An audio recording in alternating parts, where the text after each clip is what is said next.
Well, hello everyone. Welcome to Struggle Session. I'm Leslie the Third. I'm Jack Allison. And today, my God, we are talking about a picture, a fucking film. All right, pure cinema.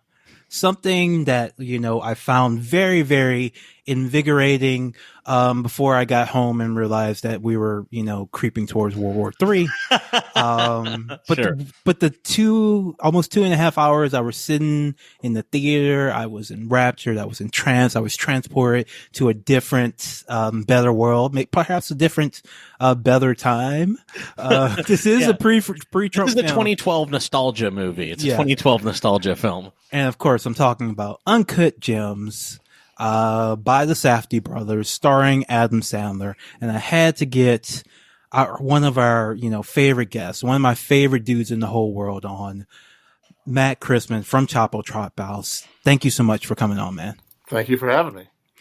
So, my God, this movie, I went to go see this with my wife. And she was blown away by it too, because it's like, she was like mad at other films for like existing and not being as good. She was like, how can I go see Little Women after this? It's definitely a strike, a powerful strike for the dudes rock movement. Yeah, absolutely. Dudes movies win 2017 or 2019. I hate to say it. It's just a fact. Like between this and Once Upon a Time in Hollywood, I mean, there's just a powerful dude energy happening, it's just. I'm sorry, the ladies couldn't compete. Maybe 2020 will be different, but 2019 was a dudes rock year at the cinema.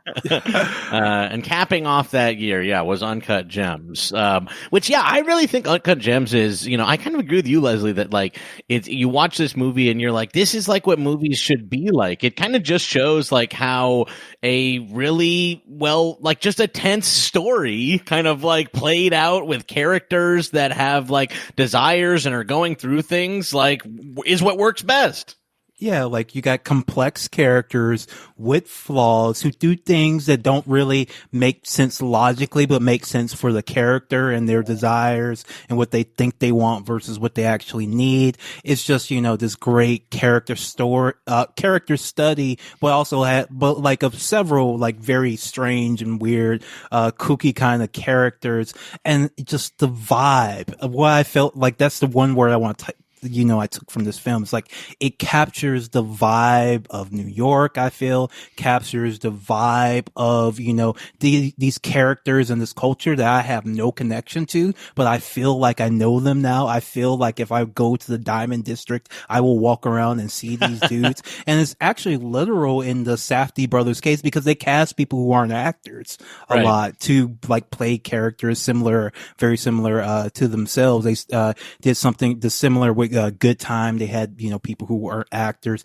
In their first film, the star was a woman it was like an autobiographical pic of this very young woman who wrote about her, dealing with, drug addiction and abuse and homelessness and living on the streets. And they just filmed her life and turned it into cinema. And that's like the thing that this film really captures, just like how real it is. Like just, it felt so real, so intense. I was on the edge of my seat the entire time. And you just do not get that feeling or that experience from 99% of even the movies that people say are good. Like when I got out of this, I was like, fuck Knives Out. Okay. That's not a picture. This is a picture. Right. Yeah.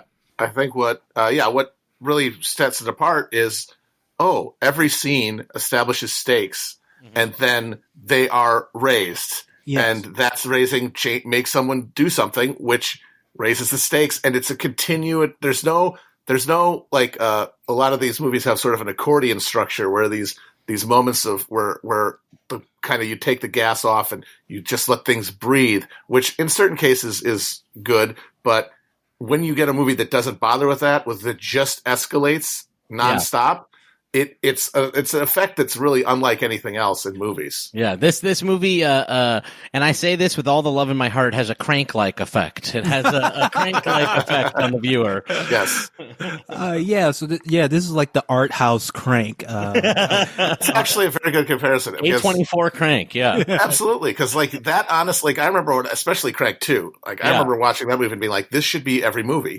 Movies should just be like this. Not necessarily this register or whatever, but like this sort of structure. That really should be the type. That should be what people should default as, as opposed to defaulting towards whatever the hell kind of, ambling around thing people are doing now. Or, obviously big budget stuff where no scenes connect to any other scenes and they could be in any order and you wouldn't be able to tell the difference. Right. And this is, yes, it's like Crank should be the model, and then you just do different versions of Crank. And yeah, this is art house, Diamond District, like Jewish Crank. And the opening scene I found to be incredibly interesting, and like when you look at the credits, there's like the crew for the opening scene is like as big as the crew for the rest of the film, because I think they actually went to Ethiopia to film this, because this is a film just to establish us very quickly about the actual human cost of the thing of the MacGuffin here, which is this black opal diamond. We open up with these mine workers pulling out a severely injured worker from a shaft, and they're all like trying to help him and looking around. And you see it's all black Ethiopian workers with Chinese supervisors over them, and then a couple of the black workers, like when everybody's distracted, go back into the mine and pull out this big fucking black opal gem, which ends up being like the centerpiece of the film. And then fast forward, a couple of years later, and we're dealing with Howard Ratner, who is a jewelry dealer who deals in these diamonds that people in Africa are, killing themselves to pull out of the ground. And so I thought that was a very interesting way to like center this, crime drama on like the human effects that are happening, across the globe that no one thinks about at all. Yeah, absolutely. And, that obviously does like come back later in the film. Like, I heard, I was talking with someone who had the interpretation, and I like this, that this is a movie about black Jewish solidarity and about how there like should be more black Jewish solidarity. And look at like what happens when there isn't, kind of thing. But yeah, I think that like opening, with the real human cost, like really does sort of like, and also like, that's another thing that makes it feel like this is a fucking movie. You know what I mean? Yeah. Like when you open it, like you go out actually to Ethiopia and like shoot this, I don't know. This like sets us on the path of like, sort of like feeling the full impact of this. The basic story is we have this guy, Howie Ratner, played masterfully by Adam Sandler, and people shouldn't be surprised because Sandler, I rewatched Punch Drunk Love after this, and I'm like, Sandler's like a good fucking actor. Actually, I feel like a lot of people were like shocked at Sandler being a good actor, and I'm like, but we've like already done this. We already know that Sandler has acting in him. I have to say that I was kind of bracing for him, as always, whenever he's doing a serious role, for me noticing when he does like a Billy Madison voice, or he does, it's like, oh, I know what that's from. And right. What's amazing is that when I realized like about 20 minutes in is that he actually is kind of doing a voice from one of his movies, but it's not one of his voices. It's the voice of Peter Dante, the Satanist metalhead from Little Nicky. Like this, like the thing where he's like, he sounds like, it feels like he's really stuffed up, he's like, and hey, about, that's him. That's funny. He's doing like a tertiary character from Little Nicky, which that's just God tier. He has to know he was doing that. And just like, oh yeah, you expect me to do a voice from one of my movies? Well, how about this one? Yeah, the universally beloved film Little Nicky, and not even my character. I'm a early resistor of this, how you call it? Maybe the Sandler Renaissance. Okay. I did not buy the Sandler. I did not get into Punch Drunk Love, any of that shit. Like I was just like, no, I don't fuck with Adam Sandler. But my God, he kills it. He kills it. And I'm so glad this film did not end up starring Jonah Hill, which was originally the plan. Ooh, I didn't know that. Yeah. Well, yeah. Okay. I think that could have worked in its own way, but I just feel like he's too young for one thing. He's not. Yeah, like when he's got those awful glasses on and the goatee and this jacket, it's like, he just evokes it. Whereas Jonah Hill, as good, as sweaty and desperate as he could be, like his character in War Dogs, which is a bad movie, but he's good in it. would fit, but it wouldn't fit the whole, like having a wife. Right. Having a side piece in an apartment, it wouldn't fit. Something I really liked about this actually was the kind of like fully adult scumbagness of it. Like, I do like that he's like got to be going to the fucking like the school like the school recital while also having a side piece that he actually kind of just seems like mostly exhausted by. Like it seems like perfunctory. Like he just keeps like a woman around because he like must or something. Like that. Yeah, it's his time. That's it. Is that he has nothing else. He's like a total empty existence. So he's just the hedonic treadmill, but like the need to up the stakes because nothing else is making anything interesting. And I do like that one of his kids is just already him. Yep. Yeah. Like he's turned his kid into him when they're like talking about like point spreads and stuff. Yeah, the kid already is putting bets and like is it like a bunch of like figurines and shit in his room? He's got like I thought that was such a fun like set deck choice that he's got like he's like a Funko Pop collector guy.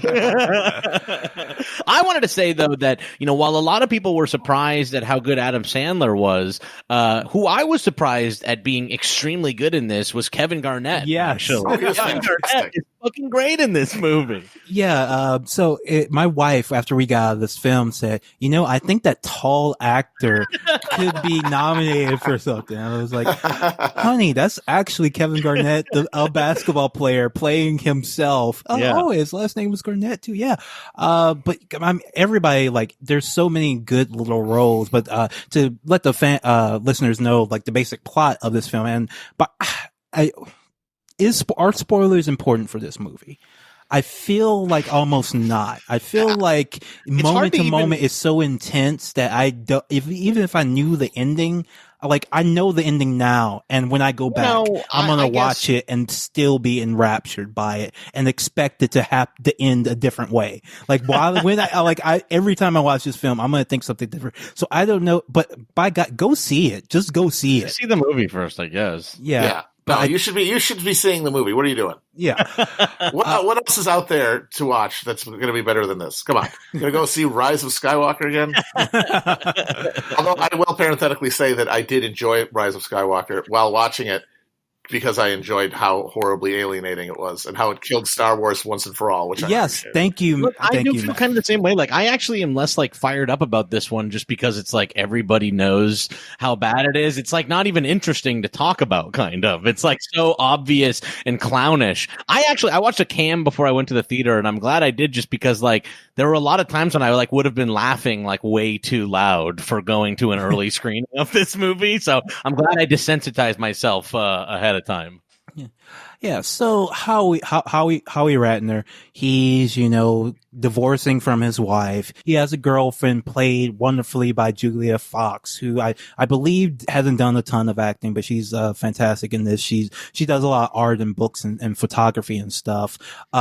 He owes money all over fucking town, even though he owns a jewelry store, because he's like an absolute like degenerate gambler, like the worst kind of gambler who actually believes in his own bullshit.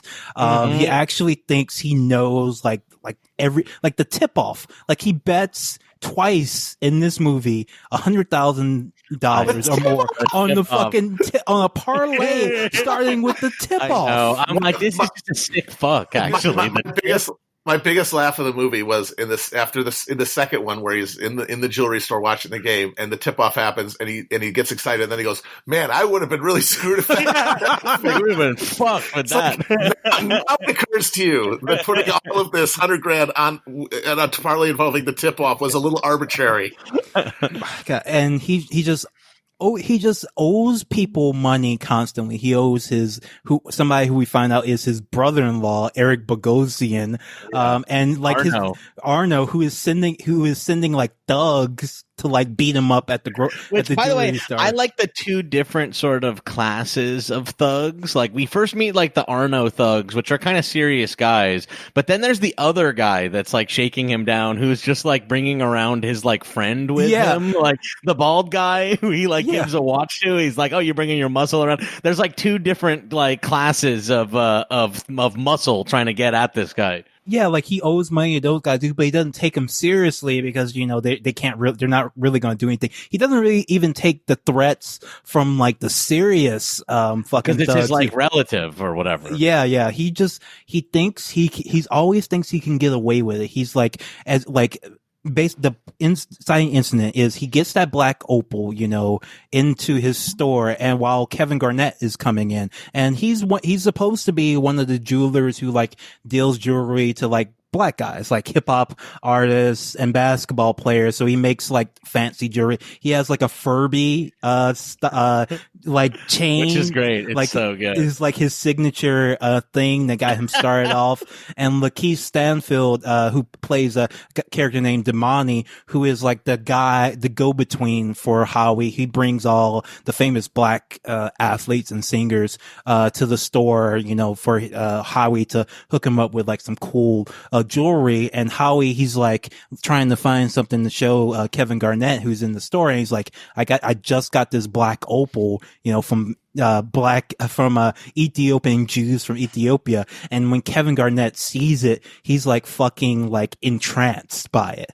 Like he's enraptured. He thinks it has like mystical properties somehow. And he's like, you have to let me, you know, take this. And Howie, for some reason, says yes. But he takes when we're kind of confused why, and it's because he gets Kevin Garnett's championship ring as collateral, and then immediately goes and pawns the ring that he's borrowed from Kevin Garnett in order to get some money to make a bet. Like he's just out of his fucking mind and just cares about nothing but like gambling and raising the stakes, borrowing money, spending money he doesn't have. And the film just escalates and escalates and escalates from there. Yeah. The way you really like the way that they said it is he gives the opal to KG in exchange for his championship ring, his 2010 championship ring, and then he immediately goes and pawns it. Like the next like moment goes and pawns it. And I also think it's interesting, you know, and I think another element of him even like loaning it out is like he gets the ring so he can pawn it, but he's also trying to trick Kevin Garnett into thinking that it's like worth $1 million.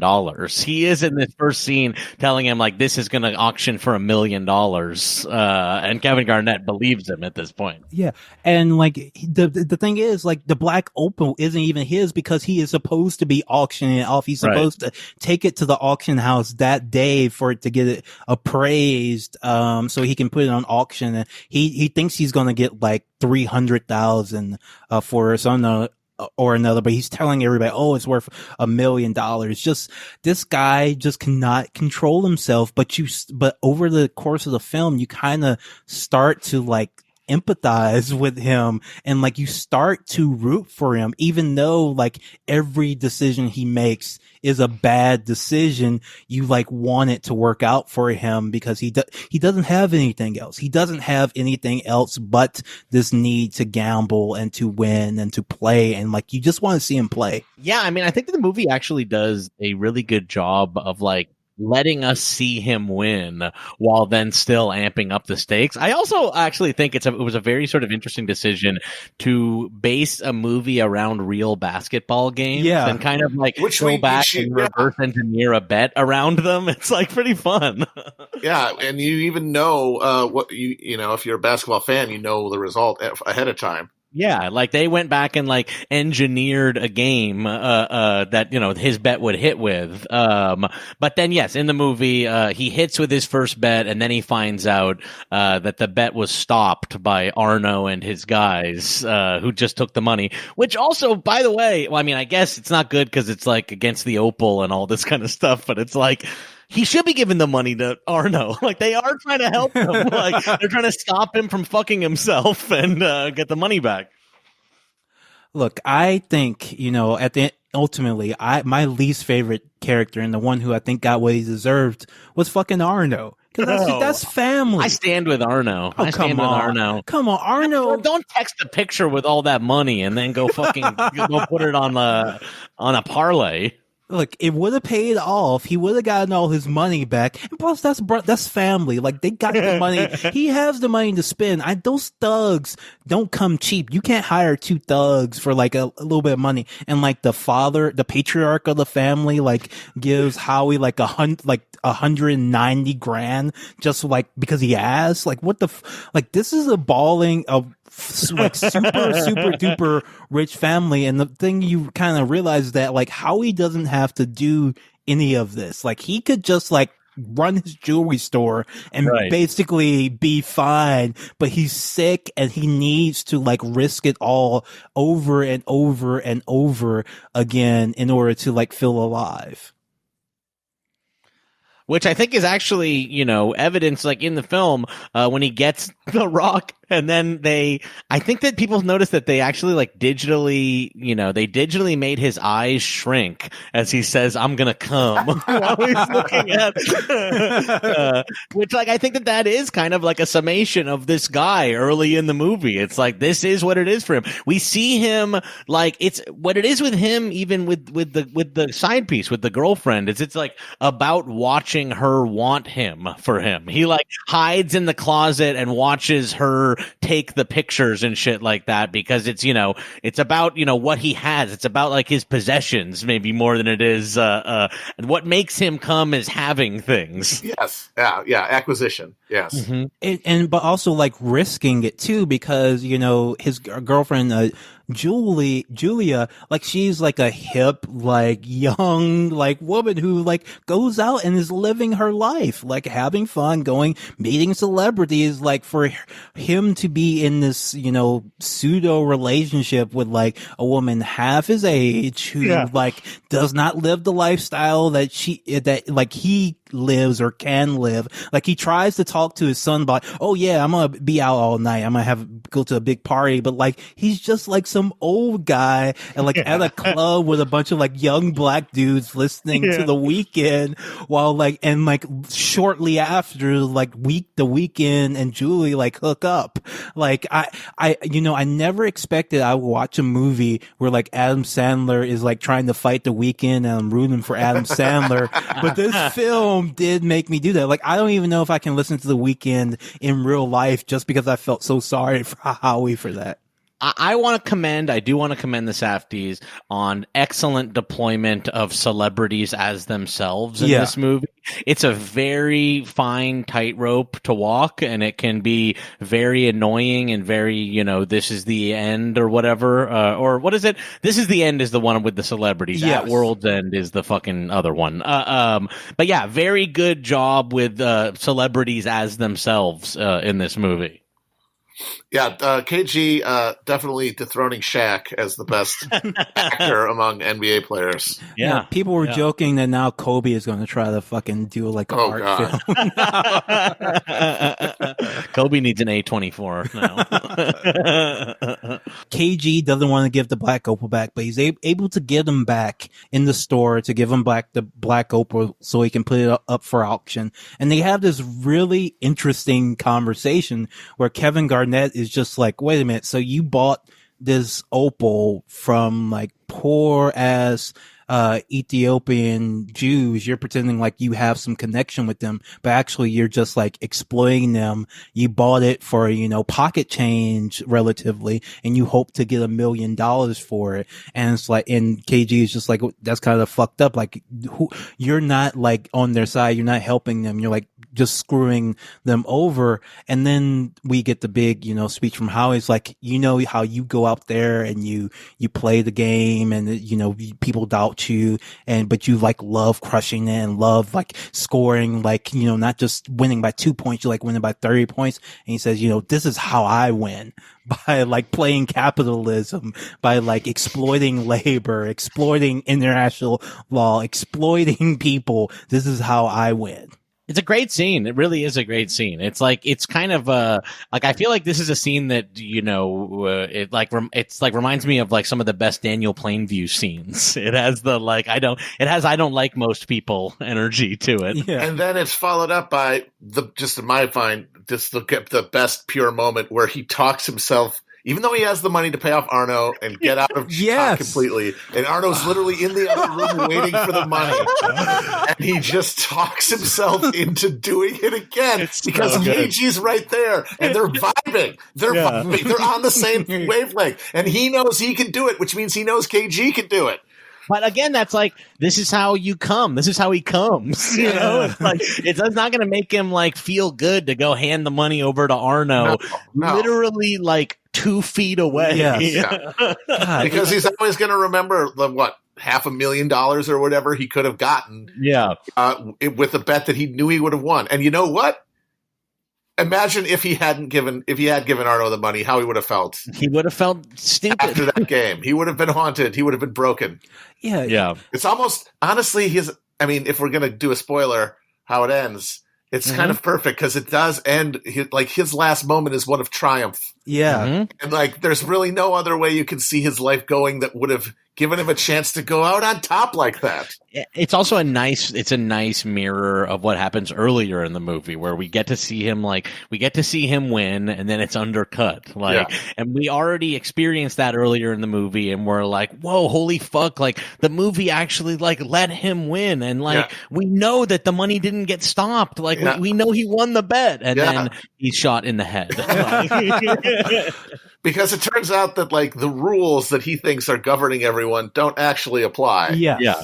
Arno gets shot in the head too. Yes. Arno, who you have you have the impression like this guy's the boss of these guys or whatever. These are just two like insane people that like Arno has hired to like shake down his family member. Yeah. And these violent, insane people kill both of them and then like ransack the jewelry shop and leave.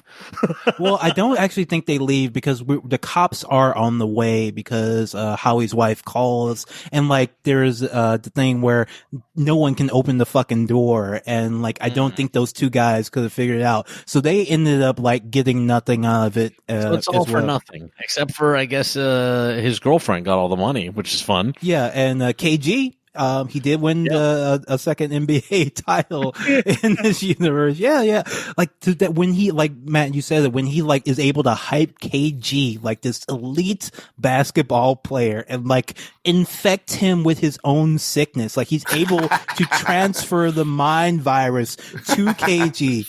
It's such a great, powerful scene, and shows like how these people actually can live. I watched it with the Chapo guys, and Virgil was to my left. And when he started doing that, he just started going crazy in his seat. He was just going. It was like, no, what are you doing? It was amazing. Yeah, I've never seen that happen. I've seen plenty of movies with him, and he usually is very non-reactive. But he was just flopping around like a trout, and just watching him destroy everything right in front of him.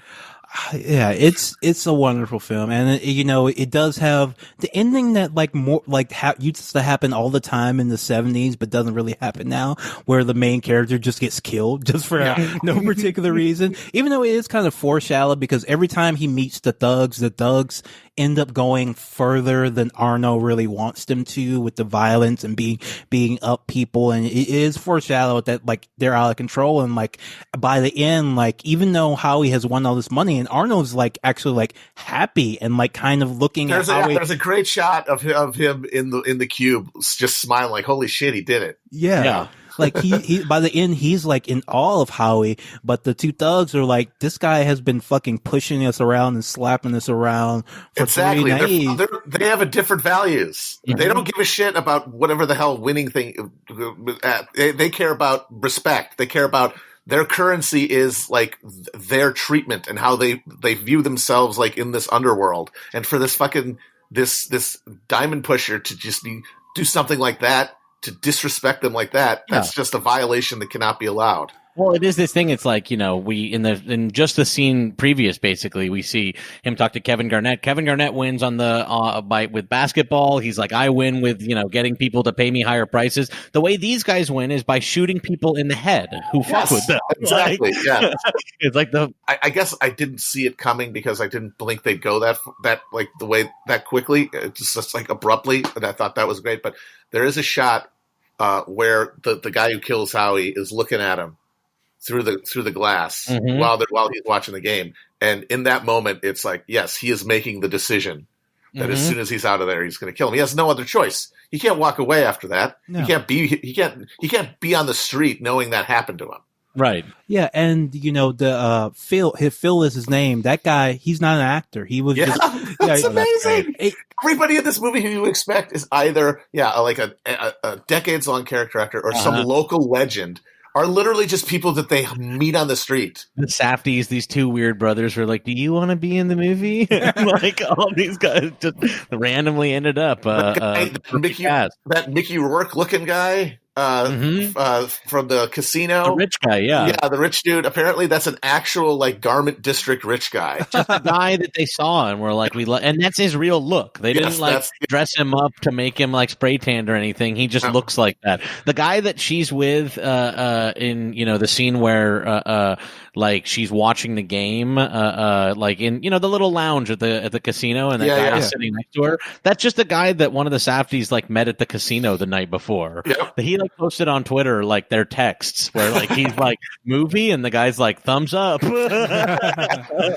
that's what gives it this feeling of because you could have hired an actor to play the greasy rich dude, but especially if he's a recognizable face, it's just going to take you out of it a little bit. It's just going to feel less real than having an actual hustling New York rich guy. Guys who exist, but who basically are never really seen in films because you're getting at best like a distant simulacrum of them. Yeah, like this movie. I guess we can just sum it up right now. It's just amazing. It's just an amazing experience. It feels so real, even though it's like this very high stakes thing. But all the stakes feel like bigger than anything that you can see in a movie about like aliens or like people or like superheroes or like Thanos. No, there's more tension in that him watching the game in the jewelry store than every combined Marvel conclusion with the giant laser that's going to blow up Earth if they don't get to the top of the Sugar Crumb Mountain or whatever the hell. There's slightly more tension in Uncut Gems than them when they were riding on horses in Star Wars. Yeah, and I just we have so many arguments about like these silly movies that don't really mean anything outside from like being the only thing that our culture like produces now, right? But this is like an actual film like a real picture, and I just would recommend everyone go see it. Tell your friends and I told my family like, hey, you gotta go see this fucking movie. It's like going to make you like think about like things you've never thought about, people you've never thought about, wonder what their lives are like. It's going to make you think about like what's important to you, what do you value, what are you willing to risk to get what you want, like how far can you go, how far could you push yourself. I just I could not say enough good things about it. This is a movie I will be watching forever, basically. Yeah, no, I want to see it again ASAP. I have had a second watch. I've had a second watch already, everyone. And I enjoyed it a second time. I think I'll be watching it again too. It's a really good, very engaging, movie. And yeah, I agree with you, Leslie, that it just is, and it just feels like maybe the fucking Mesmer spell, maybe this was only a decade of the Marvels and we can like get back to like having some other blockbuster movies, occasionally. Maybe we can have movies again. I mean, it did like, technically they did kind of like, if not end the Marvel movies, which of course they're never going to end them, but like they ended their multi-year project. Yeah, phase Star 3. Star Wars killed itself on screen. Did our Bud Dwyer in front of everybody? Yeah, this is why, Matt. Of course, it's going to be the decade of Avatar, but people aren't ready yet. People aren't ready yet. Well, I'm absolutely on you guys. Cameron is a fucking genius. Yeah. You guys, I want to just quickly say this amazing anecdote. So, he was married. He's been married a number of times. And one of his wives, was Linda Hamilton. And, she told a story about, giving him a classic wifely lecture about how he's not spending enough time with the kids. Like there's a school event and he's not there because he's writing like Titanic or whatever. And he said anybody could be a father, there are only 5 people on Earth who could do what I do. And the thing is, that's supposed to make him look, he's underselling himself. Because everybody else that you would put on that list, Spielberg, Peter Jackson, maybe, Lucas, none of them write and conceive and shoot and edit their own shit. Yeah. And also none of them built a bathysphere. Yes. None of them built like actual adventuring equipment. Yeah. New 3D camera. None of them write original concepts from scratch. Yeah. He is the only guy who has ever operated at that level. James Cameron's like, by the way, I just, I'm ready for the decade of Avatar, but yes, like underestimate James Cameron at your own risk. There's so many people being like, Avatar's coming back and that's stupid. And I'm like, okay, well, this guy makes like what he does is break the world record for biggest movie. That's like his thing pretty much, is just always breaking the world record for biggest movie. I distinctly remember watching the Avatar trailer when it debuted and thinking, this is a joke. This is going to be an embarrassing disaster. Yeah. And then it became the biggest movie of all time. I was rewatching it the other day, and I am like, it is very silly in all the ways that everybody thinks it's silly.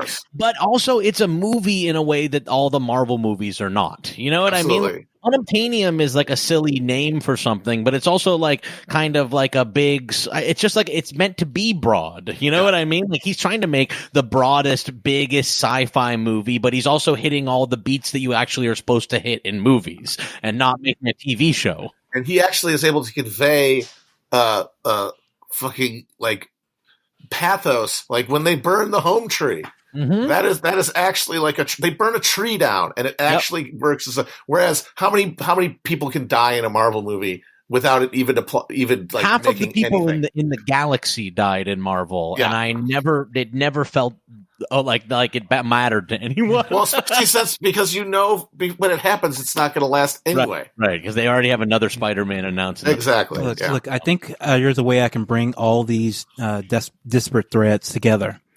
Safdie Brothers Avatar spinoff. Yes. Oh my God. Safdie-tar. Okay. I can and, and who would star in that? Giovanni Ribisi as the greasy little the golfing executive. Like he gets left behind and he has to like escape from one of those giant creatures or like ingratiate himself with the Na'vi or some deal. I love that.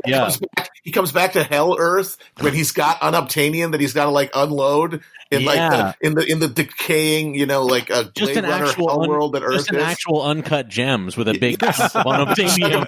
And Giovanni Ribisi just sweating, running around, just like guys shooting at him with lasers or whatever the fuck. I'm ready. I'm ready for it. This is the future we all deserve. Absolutely. And I don't want to close the episode without shouting out the soundtrack to Uncut Gems. Oh yes. By this guy named Daniel Lopatin. His DJ name, I guess, is Oniotrix Point Never. It's just like superb. It's if you like Comtrue's retro shit, this is perfect stuff. This is like the music soundtrack of your dreams. Of synth soundtrack. He also did the soundtrack for the Safdie Brothers Good Time, which is also a fantastic film. You can watch it free on Amazon Prime. Highly recommended film. Like it's just so good. The soundtrack of it. I've been listening to it nonstop since I got out of the theater. Wow, how nice that we have some actual filmmakers around. The Safdie brothers. Yeah. We'll have to keep an eye on them. Yeah, absolutely. All right, Matt. Where can people find you? Twitter at Kushbaum and Chapo Trap House. All right. Thank you so much for joining us. Yeah. Thank you for listening. That was Struggle Set.